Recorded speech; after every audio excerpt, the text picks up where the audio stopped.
Kubok qo'lga kiritganimdan juda ham xursandman. CSKAdan birinchi kubogim juda ham muhim edi.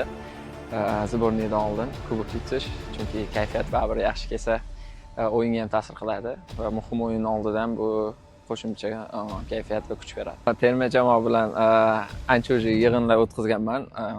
Kirishib ketish menga qiyin emas.